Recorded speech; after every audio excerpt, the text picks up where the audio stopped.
time to take over the world. Innerwear and leisurewear for troublemakers. Jockey Juniors. Hello, everyone. Good evening. A very warm welcome to all the parents joining us today for this special online workshop under NIE Color Splash, which is an initiative by the Times of India NIE program in association with the Jockey Juniors.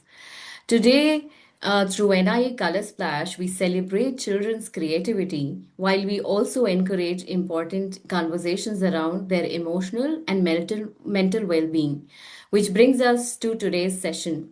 It is my pleasure to introduce our speaker, Dr. Sapna Bangar, a specialist child and adolescent psychiatrist with over 20 years of experience. She holds advanced qualification from India and the UK, including membership of the Royal College of Psychiatrists and a certification in child and adolescent mental health. Dr. Sapna works extensively with children and families with special expertise in areas such as autism, ADHD, and emotional well being, and is deeply committed to evidence based holistic care. We are delighted to have her with us today. I request all the parents to please keep their cameras off and mic on mute for a seamless session. Over to you, Dr. Sapna. Thank you for the lovely introduction, Gunjan, and it's a pleasure to be here. In addition to what Gunjan also mentioned, I'm a parent of two, 16 and 11, so I know how hard it is, and it's easier said than done. I remember my first child. At the end of it, I was like, I'm an expert parent. I know exactly what to do. And then came my second, for which I had to unlearn everything that I had learned the first time round and relearn everything. So I'm just going to share my screen. There we go.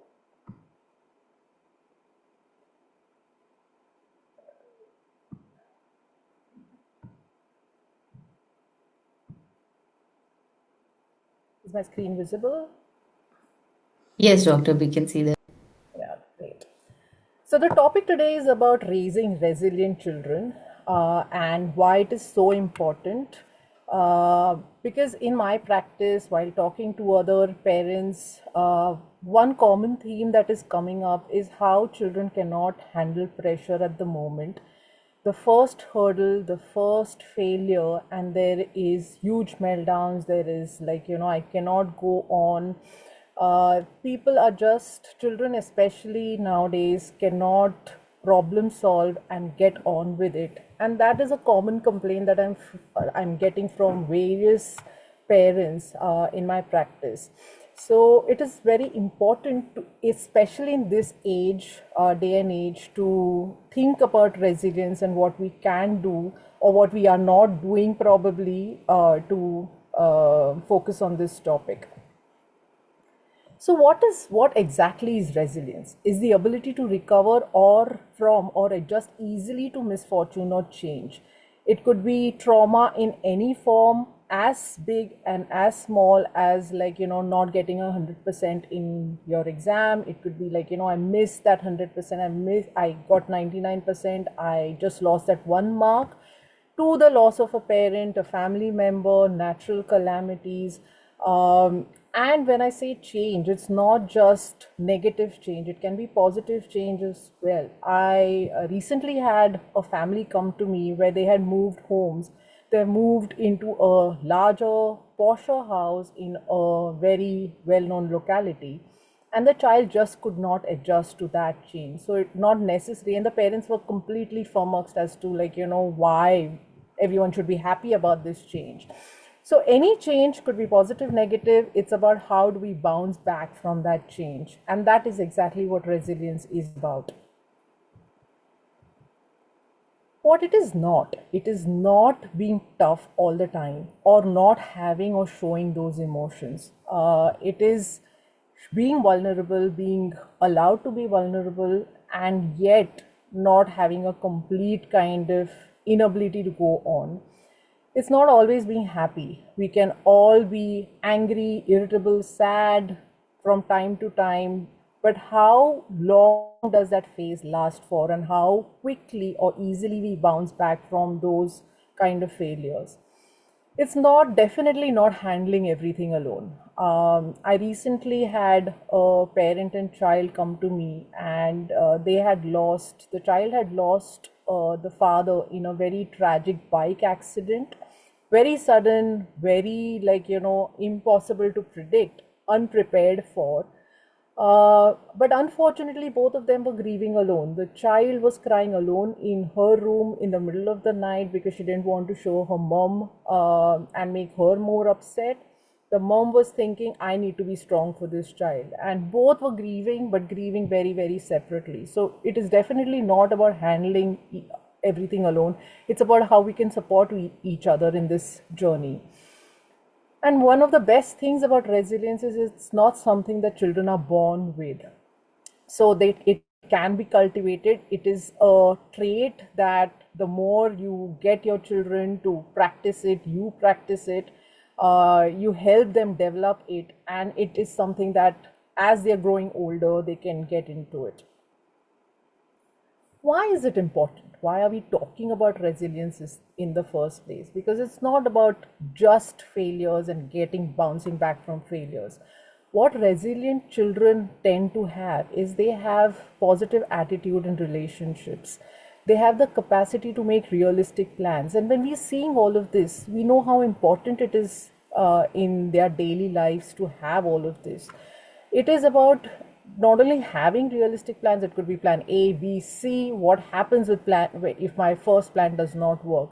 And that is the stumbling block for most children, because one, they have thought something in their head. If that doesn't work out, that's the end of the world for them. It's like, now what do I do? Because they've not thought about plan B. Is the ability to carry out those plans in a realistic manner. It's being able to effectively manage their feelings and impulses. So if I have told my daughter not to go for a concert, she can either go to her room and listen to music till she bounces off those feelings, or there might be children who will go to their room and start banging on the wall till their knuckles start bleeding. So it is about how do you manage those disappointments that we all have to face in a healthy manner. It's having a strong self image. When you believe that you're good enough and you believe that you are strong enough, then whatever life throws at you, you're able to then maneuver that, okay, I'm not good at this, but I am good at this. Having good problem solving skills, and how that is absolutely a must in today's day and age, and having that confidence in your strengths and abilities. So you see, this is almost like a mind map, a life map about how important these things are. What are the challenges children face today? I get asked a lot, many times by parents, oh, this is very different to what we faced. Oh, my parents used to just tell me what to do, and there was not we just followed it to the T. We didn't have this kind of, upbringing. And I think the most difficult part about parenting nowadays is the world has changed so much. And whatever we learned as children from our parents, those rules no longer apply. So that is why it's about how do we unlearn and learn those new rules. So the challenges today's children face is academic pressure, and what I mean by pressure is not just, it's the variety of choices that they had. I remember during our time, it was very easy. You either chose, if you get really good marks, you went into the science stream, or arts or commerce. So there were only limited options that you get to choose from. Now I am surprised and sometimes shocked with the variety of choices that they have. So it's sometimes very confusing for those young minds to be able to maneuver those choices. Social media, we all know, and I think we've all talked enough about the perils of social media. But it also, children are much more aware. They are almost that we can all lament about the loss of innocence at an early age, where they know exactly, they probably know more than us as parents, because they are seeing what other people are doing, not just in India, not just in their school, but all over the world. And they compare themselves. Some people are doing some fantastic things, and then it is like, what am I doing? Even if they're doing really well, it is never enough. There is a lot of family stress, like it or not. We have grown from a community to almost very isolated families. Um, We have gone from joint families to nuclear families, so that buffer that we had is no longer applicable in most families. There is a lot of peer conflict and bullying going on. And I think children are protected, overprotected at times. So when we, for example, there was some conflict. There used to be, the class size has reduced. So nowadays when I see, the whole class is about 15, 20, 30 students, and it really gets difficult because once you have a fallout with friends, you're almost left at your own devices and not knowing what to do. So coming to the actual topic, about these are just like, pointers about how do you help your children build resilience? How do you make them more resilient? Nothing better than communication. I think gone are the days where we were told what to do and the children would follow blindly. Communication is key. Whenever there is something going wrong in your environment, in your office, in your workplace, at home, it could be financial pressures, it could be husband and wife going through a rough patch in their marriage, it could be the health deteriorating of one of the grandparents, it could be anything. But what is important is you let children know that something is going wrong or something is not working well as you expected it to be, because children are very intuitive. They come to know, my mom's not talking, something is happening in her life, there's something, she's just not herself, or my dad seems really different. They might not be able to put it into words given their various developmental ages, but they are definitely very intuitive about feelings. And then because of their overactive imagination, they build up all sorts of stories. And most of the times it gets personalized. Maybe I have done something wrong. Maybe, I shouldn't have been that naughty. Maybe I have troubled my parents a lot. So tell them about what is happening at a developmentally appropriate level. So you don't have to go and give a 4, 5, 6-year-old the nitty-gritty and the details about what is happening in your life, but just to let them know that something is happening. Give a rationale about why you're expecting them to do something. Again, because in the education system it has changed, they have been encouraged to not take things at face value. They are curious, they want to know why they've been asked to do something, and rather than saying just because I say so, that doesn't work anymore. It's okay as a parent to say, I don't know. I've never been in this situation before. For example, COVID. When COVID hit, it was nothing like, none of us had ever faced it. And it was fine. I kept telling parents it's fine to say, I'm as worried about everything as you are. I don't know what is happening around me, but we'll figure out together. We'll do the best that we can. Some things are when things around you are absolutely beyond control, reassure them about simple things, that things that are never going to change. For example, mom and dad really love you, and that's not going to change just because we are going through a rough patch, or that's not going to change because my office is my workplace is having a lot of stress. Sometimes give them an extra hug. One thing I keep telling my parents is, all the parents that I meet, is it doesn't sound too much, but just spending 10 minutes of your daily time with your child. And when I mean 10 minutes, it is 10 minutes of uninterrupted time. Keep those phones away. Keep it away. Don't sit in front of a television. Just in a room, you and me time. And that works wonders. And I have, those who have followed it have come back years later and said, you know what, that actually opened windows that were shut before.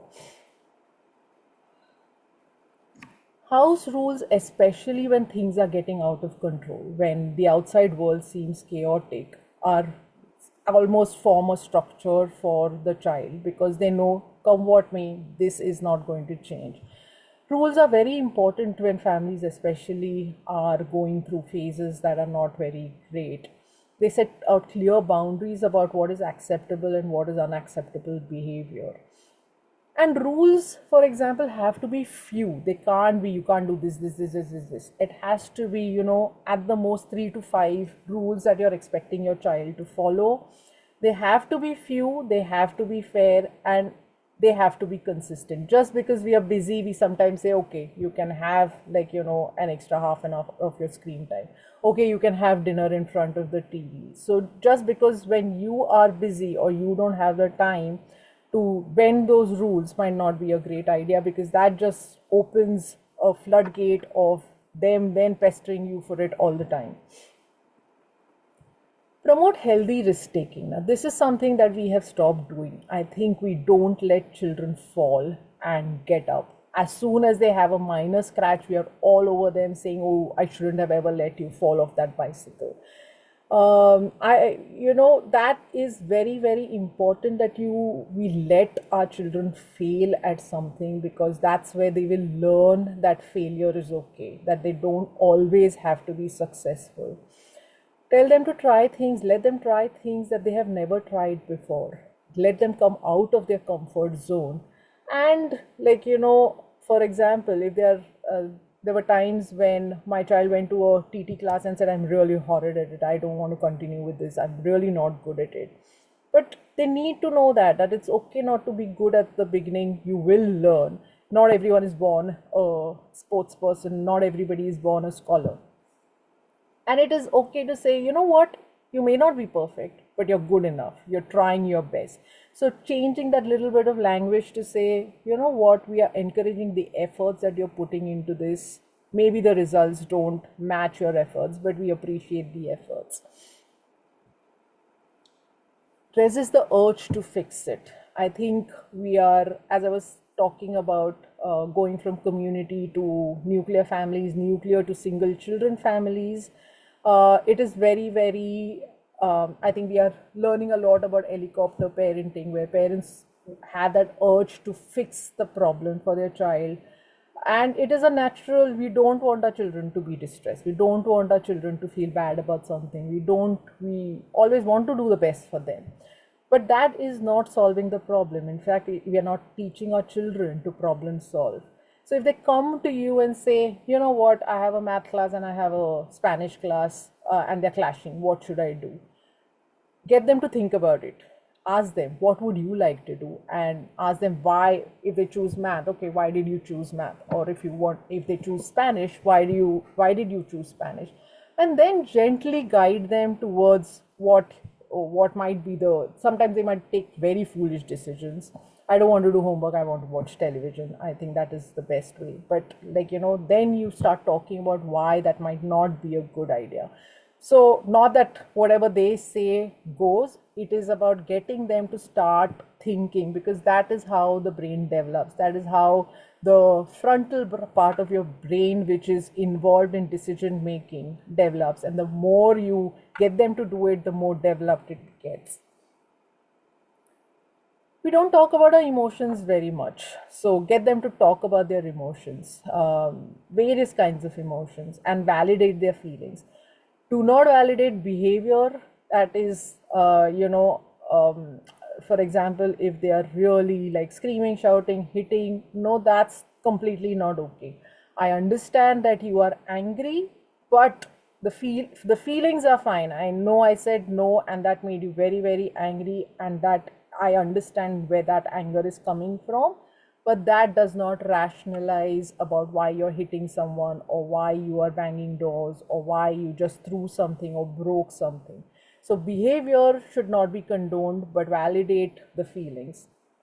Help them understand what they're going through, especially when there is a loss in the family. They might feel God is unfair. They might feel like, life is unfair. They would have felt that, this is not okay. There might be a lot of anger. There might be a lot of acting out.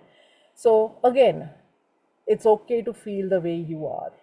And that is how you get them through that difficult phase when something is going on in their life. That is how you build those kind of resilient feelings coming up. Calming exercises, very easier said than done. But even if you get your child as young as 2, 3, 4, 5, get them to sit with you and just deep breathe, listen to some calming music. Even if it's for a few minutes, that's okay. You're not expecting a young child to sit through your whole yoga class of an hour. get them to, like, at least get into that habit of some kind of a calming, grounding exercises. The art of doing nothing, I'm in love with this. Because I think we don't do that enough. We are constantly on the go. We are constantly, even as parents and even as children, one of the commonest thing I hear is, I am bored, what should I do? And, like, they don't always have to be doing something. From, like, I see children who are going from one class to the other because they want to be kept busy. That free play is no longer happening. So just sitting and doing nothing is a great way of getting them to think about things. They're planning, organizing, getting them to know things, and getting them to problem solve about some of the things that they might be facing, because that calmness helps. We all make mistakes. I think no one is perfect, and neither were our parents. Unfortunately, I don't think they accepted that ever. But as we evolve, I think it's completely fine to say, I made a mistake, I was wrong, and I'm sorry about it. Because you are the hero, or, like, the main character in your children's lives, at least up to a certain point in time, and they will learn from you. So if you accept that you made a mistake and you learned from your mistake, they're bound to do the same, rather than run scared or hide whatever little mistakes they might have done. You want them to come. So you don't want them, the first time they get into trouble, you don't want to think, oh my god, my mom is really going to kill me. You want them to say, ooh, I better tell my mom, because she'll come and help me out with this. She might shout at me later, but at least she'll get me out of this trouble at this point in time. Failure avoidance. Again, let them fail. I can't emphasize this enough. Let them try something. Let them, like, maybe not be the best in class, because that is how resilience builds. That is how, because we might not want our children to fail, but life has its own way of coming up with things that, like, that are unpredictable, that they will never be able, we might never be able to shield our children from all the calamities or all the bad things that are out there. So we need them. The aim is not for them to be dependent on us all the time. It is our aim as parents is to make them independent of us.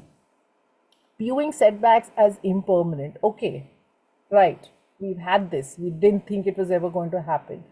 You failed a certain class, or, like, this didn't go as per plan, but what do we do about it? So don't dwell on the past and say, I was telling you from months together that you were supposed to be studying, see what happened.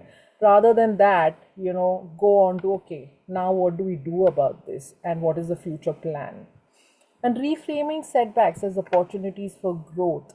Always, whenever there is a failure, whenever there is, like, something that is going wrong, reframe that as, what have we learned from this, and what are we not going to repeat next time a similar situation comes up. Cultivate optimism. If, like, I see a lot of pessimistic parents having pessimistic children. So once there is something that is going wrong, I had a family where the dad was going through a depressive phase, and the child was almost, even if the child was not depressed, they were cultivating that kind of negativism, that the world is a bad place, like, everything, what's the point of even trying, the I am going to fail, it's never going to work out. So avoid those kind of statements, at least in front of children, because they really learn from that. Model resiliency. I think I mentioned before that, up to a certain age, we are our children's, like, role models. So best way to lead or to teach them resiliency is by example. Practice what you preach. Focusing on the events you can control. Okay, think about what went wrong. Think about what I can control, because there will be things that are beyond our control. It is, okay, I cannot control what is happening in my office. That is my boss's job. I cannot control what my boss does. But how I react to it is in my control. Whether I get that anger, whether I get that frustration back home is definitely under my control. So it's important to know, because otherwise, if you generalize that nothing is going right, or I can't, if you fall into that victim mode, your children are going to feel the same. Appreciate little things that they do, because that is something that they will carry throughout their life. They might not remember their failures, but they will remember the kind of reaction that we as parents had with them. Keep praising good behavior. Those little things help a lot, especially when you grow up, you realize, those most important things were these little gestures of appreciation that we got from our parents. Every child is different, so treat them with their, they might not be good at sport, but they're really good at academics, and vice versa. They might be really good at music and arts and be really creative. There might be children who are really imaginative. So all children have some strength. So speak to their strengths rather than constantly talking about failures, constantly talking about their weaknesses, because you want their little minds to believe that they are good. Sometimes you don't always have to fight battles by screaming, shouting, getting at loggerheads with them. Sometimes it is as simple as, okay, I'm just deflecting from this topic. I'm using a different technique. I'm using distraction. Let's do something nice. Spend some time with them doing something that they really love. And it could be, it may not be, we as working parents might be really tired at the end of the day, but maybe the weekends, do something that they really like rather than having our own agenda that I want them to do this, I want them to cultivate piano, I want them to learn piano. Okay, just let's once in a while, maybe on a weekly basis, do something that they really like and we participate in that. Looking after yourself. I know a lot of mothers go through guilt when they just sit and relax, even at the end of the day, when they're dead tired and they want to do something and your child wants to do something else. Important to look after yourself. Parenting, we all know parenting is a real challenge. And none of us are perfect. None of us are. The whole point about building resilience is understanding that perfection is a myth. None of us can be perfect. Should be aiming to be perfect at everything. We can all make small changes and learn from our mistakes. But we all need to look after ourselves to have that kind of positive outlook, because if they have a very, very tired, frustrated parent, that is not doing them any good at all. And even if it is 15 minutes at the end of the day, 10 minutes with your children doing what they want to do, and 15 minutes to yourself, I think that is a non-negotiable thing for all parents. And don't have to do it alone. It is reaching out to your families, reaching out to your friends, reaching out to people that even professionals for that matter, to if you're going through a phase that you feel really, I can't, I'm feeling like a failure as a parent, I can't go on, I just seem to be doing everything wrong. It's important, it's almost like a sigh of relief when you talk to other parents who share similar viewpoints, where it is my God, this is really hard. And when you see that mirrored into another parent, and another parent is, oh my God, really? I had such a difficult time with my teenage daughter or a teenage son, and everyone is on the same page. You just don't feel as isolated. You just don't feel like, you're doing something wrong all the time, because teenagers can be difficult. So that gets me at the end of what I wanted to mention.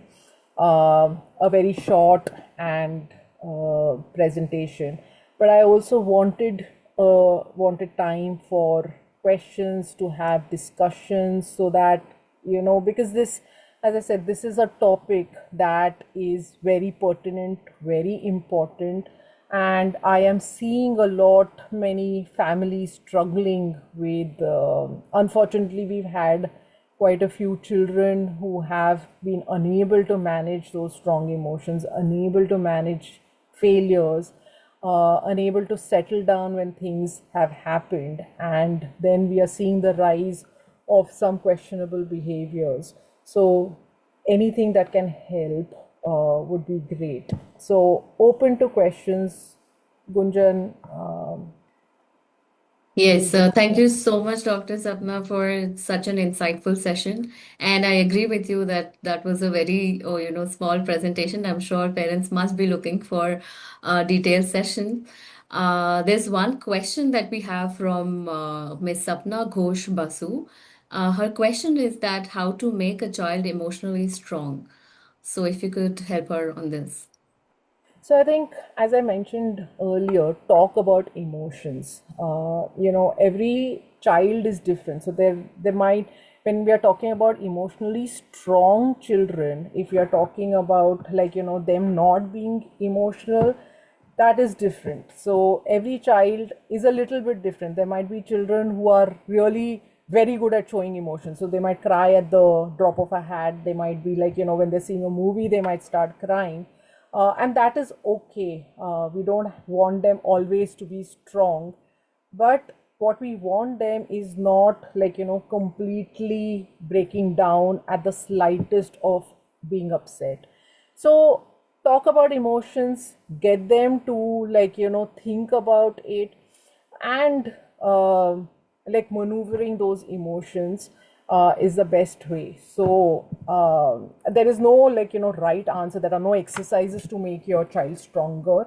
It's more about validating their feelings and getting them to think about scenarios, get them to think about hypothetical scenarios, get them to think about what happens in a particular situation and how they will react. Because just being emotional is not necessarily a bad thing. Okay, thank you so much. I hope, Ms. Sapna Ghosh, your question is being answered. There's one more question that we have. There's one parent who wants to know that how do we reduce the screen time for children? Good question. I think we're all struggling with that. That is one question that all my parents who come to me are asking. I think it depends on, you know, distracting them with other things. Very clear boundaries of what is allowed, what is not allowed during screen time. For example, okay, certain rules that when they come back from school or college or whatever, they need to finish their homework. Use screen almost like a reward rather than you just get it the whole day. As soon as I have unfortunately seen children who are come back home, as soon as they're in fact not even reaching home, on the way they they're taking their phones from their drivers or their DDs and are on the screen. So making sure that there are certain set rules, and it could be that what, at least not immediately. You have to finish your homework, you have to finish your certain things, and then you will get it. Having very 1 hour a day, for example, whatever it is, it's half an hour or 1 hour, never more than that. Depending on the age of the children, could be lesser as well. Never use it during dinner times. Meal time should be screen free times. So there are certain rules that we need to follow, and then replace it with something. Just taking away the screen and then saying, okay, sit with them and play board games. Send them to classes like outside. Get them to have friends come over and play with them. Arrange play dates, taking them down to a garden, or taking them actually going down and playing with them. So the replacement of the screen time with something else that is non-screen is how it will be. Because just telling them you're not going to be able, you're not going to be watching TV is not going to help. So we need to replace the screen with non-screen activities. In the beginning they will resist, because we know that screen is very, very addictive. We know that screen is very stimulating. So board game is not going to be as interesting as that. But once there will be a backlash of, I don't want to do this, we have to remain firm, especially if they're used to say 3-4 hours of screen and then you're slowly trying to cut it down to one. Do it in a gradual fashion, but stick to your guns, because once they know that you're not going to be giving in, they will toe the line. That's very insightful, and I wish all the parents all the best on following the tips that doctor has just shared with us. There's one more question followed up, which is why kids fear to face failures, and a follow-up question as well, like how should be their attitude towards losing a competition? I suppose we could put it into the same bucket. If not, please highlight on that. Yeah, that is exactly what resilience is all about. That how do we face failures? Do not avoid failures. We cannot avoid failures. I think how much ever we try to when they young time, and that is a beautiful way of getting them to learn that it's okay to fail, because failing in a small competition, you don't want them then going on and failing in bigger things in life, but how quickly they can bounce back. Talk to them about it. So, for example, if they've lost a race, they will have they will be upset. I came second or I came last in a race. Just talk to them and say, you know what, how did that make you feel? I'm sure you were upset about it. So validate their feelings. A. Two, say, praise the efforts that they put in into that it's okay to come last. It's not like the end of the world. A parent's reaction to failure says a lot about how the child is going to look at that failure itself. So if, for example, when the child comes back with say 50% marks, I'm not saying praise him for the fact that he has not put in any efforts, but to to make it sound as if it's the end of the world might not be a great idea. It's okay. What have we learned? And having that conversation when we are in an emotionally stable, because when our as parents our emotions are also heightened at times, when you just when the report card has come, or we are very angry with something that they have done, we sometimes say things that we repent later in anger. So making sure that that conversation about, okay, this is something that we didn't expect to happen, what have we learned from this, that next time we will start studying earlier, or next time if you're really feeling bad about coming say last in a race and you really want to improve, why don't we start running practice? So getting them to look at solutions for the next time rather than thinking that this is the end of the world. Okay, great to know that there's such ways. I'm sure this will help a lot of parents here. The next question is some parent wants to know that how to improve interest in studies. uh, Interest in studies, I think rote learning is not working nowadays. People, children are really struggling with. So, the way most children are, make it in terms of interesting by making it personal, making giving live examples. For example, math, rather than just teaching them in a way that is very dry and boring. Just for example, using live examples of okay, what is half? Practically, if there are some children, for example, who really do not do very well with rote learning, so for those children, every child learns differently. For some children, they are just okay by learning 2 plus 2 is equal to 4. So finding out what kind of a learner your child is. Some are visual learners, some are auditory learners. Sometimes it is, I have seen parents come up with very creative ways. I had a parent who made a rap song out of the barakhadi that the child was really struggling with, and he was very good with songs, and and he learned it so quickly because it was song manner. So for first thing is finding out what I know of parents who have taken children to gardens and shown them science experiments, actually taking them to. So some people are practical learners. So finding out what kind of a learner your child is in the first place, and then speaking to them on that terms might be a helpful way. Thank you so much for that. There's one more question from Mr. Rakesh Seth. He says that my son Aditya is 10 years old. On asking him to reduce his screen time, he sent me a simple but thoughtful question, which is then how do I appear for the online sessions or classes? So kindly suggest in that. So when we are talking about screen times, I think what we all know is COVID just spoiled it for all of us, because classes were happening online. And now as well, one of the major challenges that parents face is that the homework is coming on email. The classwork is coming on email. Teachers are sending everything online to, but it is about, this is homework time and what is the extra screen time that you have, segregating them totally. And children are very smart, they will say homework and then they will go and play games on the side. So making sure that you know what your child is doing on screen, because we've all been there, and in those situations where the child will come and say, oh, I have a lot of homework, I'm sitting and doing my homework, but they're actually there are 2-3 screens open and they're up to something else. So once in a while, I'm not saying that you have to constantly sing. For example, at 10, I would say, having, even when he's doing homework on screen, or he's saying that there is classwork happening, just make sure he's not completely unsupervised. Make sure that there is, even if it is random checks, make sure that somebody's checking up on what he's doing on screen.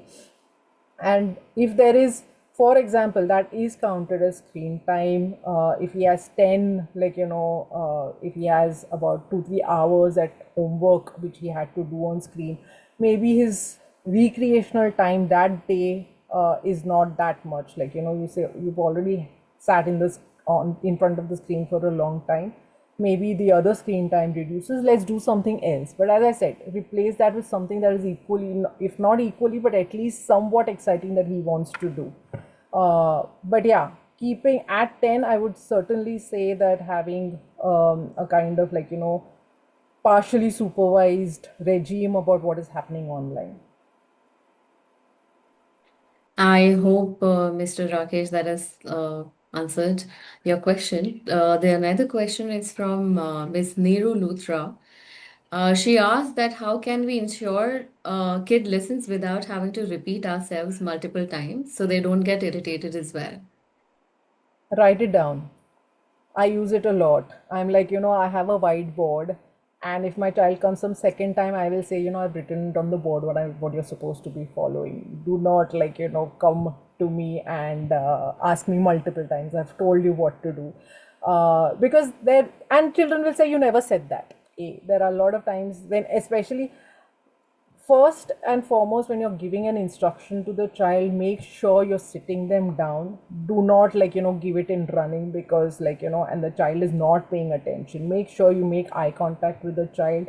Make sure you sit down, make them repeat the first time. I'm saying the first time, just make sure that have you got what I said? Do you know what I'm expecting you to do? I'm not going to be there at when you come home. Once you come home, I want you to do this ABC. And because most of the times when we think that the children are not listening is because they've just not paid attention to what we are saying. So make sure that they have got what you're saying in the first instance. And then if you think in spite of that, they're coming multiple times, so that you don't get tired repeating the same instructions, have some visual cues for them to follow. Thank you so much for answering that question as well. Do we have any other questions? I request parents to maybe paste it just leave it in the comments. We'll take it up.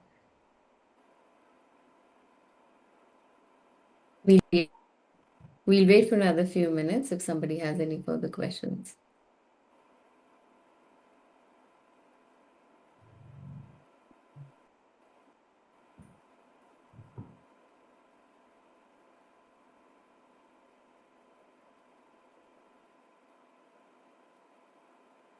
I think just a comment that I think our generation is the worst hit, because we whatever we learned, I think the generation our children have, their growing up has changed so much that unfortunately I think I see a lot of parents who are lost because they've never been in a similar boat as this. So most of the parenting that we do is from our past experience of being parented by our parents, and those rules unfortunately are no longer applicable because the world has changed so much. So I'm seeing a lot of parents who are feeling a little bit like, disempowered, lost. And it's okay to feel like that because it is a big change from what we were used to. But making sure that, like, you have your heart in the right place and you're doing whatever you're doing is for the right, like, for your children's best. I think we can rationalize that. We can't go wrong with that. I absolutely agree with you on that. We'll quickly take a look on the video, just a short video. Then meanwhile, we'll also wait for some questions if we have any.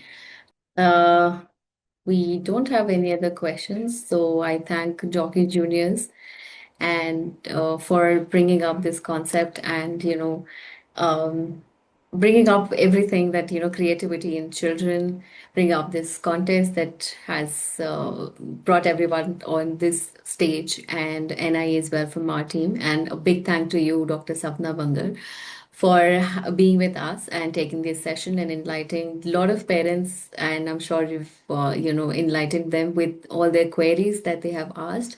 Thank you so much. I request all the parents to follow us on our social media handles for future communications. We'll keep you posted about further sessions as well. Thank you so much, everyone, for joining. Thank you for having me. Thanks.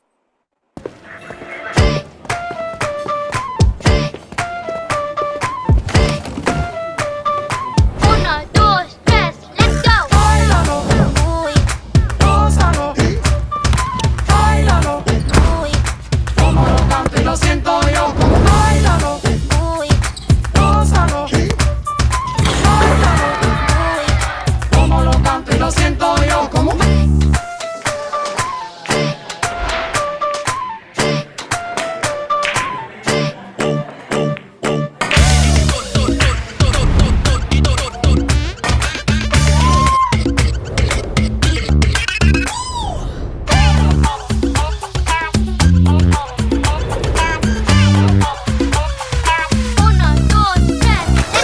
School's out! Time to take over the world. Innerwear and leisurewear for troublemakers. Jockey Juniors. como lo canto y lo siento